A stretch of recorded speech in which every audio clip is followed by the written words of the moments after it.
नमस्कार, मैं हूं आपके साथ नम्रता। साल 2022 के यूपी विधानसभा चुनावों से पहले जिस तरह से नेताओं ने पाला बदला था, उनकी एक लंबी लिस्ट थी और इसी लिस्ट में एक नाम शामिल था अपर्णा यादव का। समाजवादी पार्टी का दामन छोड़कर डंके की चोट पर राष्ट्रवाद की बात करने वाली अपर्णा यादव ने जिस तरह से बीजेपी का दामन थामा था, उसके बाद से ही कई तरह की बातें हुई।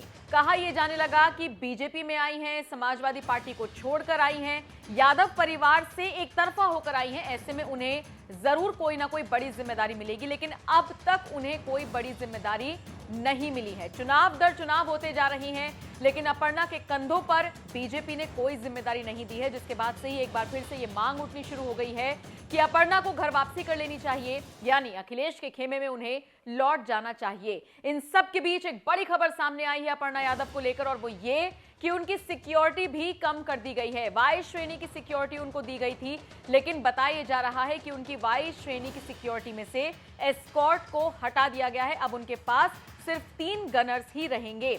आपको बताते चलें, सिर्फ अपर्णा यादव ही नहीं, बीजेपी नेता मुकुल उपाध्याय और पूर्व सांसद बलबीर पुंज की सिक्योरिटी को लेकर भी बदलाव किए गए हैं।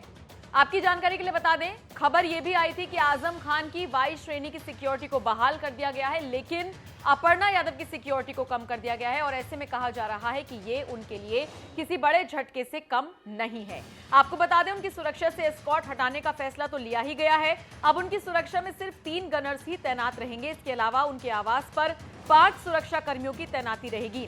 इसके अलावा कई ऐसे बीजेपी नेता हैं जिनकी सिक्योरिटी को लेकर बड़ा बदलाव किया गया है। लेकिन अपर्णा यादव को लेकर अब यह कहा जाने लगा है कि खुद को योगी की बहन बताने वाली अपर्णा यादव के लिए भी गृह मंत्रालय ने कुछ नहीं सोचा, बीजेपी आलाकमान ने कुछ नहीं सोचा। उनकी वाई श्रेणी की सुरक्षा को घटा दिया गया है, जिसके बाद से ही तरह तरह की बातें होने लगी हैं। सोशल मीडिया पर लगातार अब अपर्णा यादव ट्रेंड कर रही हैं और उन्हें एक बार फिर से नसीहत देने वालों की बाढ़ सी आ गई है। ये लोग सलाह दे रहे हैं अपर्णा यादव को कि आप फिर से समाजवादी पार्टी में चली जाइए।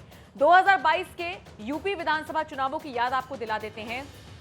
बहुत सारे नेताओं ने अपना पाला बदला था, इन्हीं में से एक नाम था अपर्णा यादव का। हालांकि अपर्णा यादव जिस वक्त बीजेपी में शामिल हुई, उम्मीद थी कि उनको कुछ बड़ा दिया जाएगा, कुछ बड़ी जिम्मेदारी दी जाएगी, लेकिन ऐसा नहीं हुआ। उसके बाद चुनाव आते गए, अपर्णा यादव को लेकर कयासबाजी होती रही, नतीजा 0 निकला, यानी 0 निकला। उनको कोई जिम्मेदारी नहीं दी गई।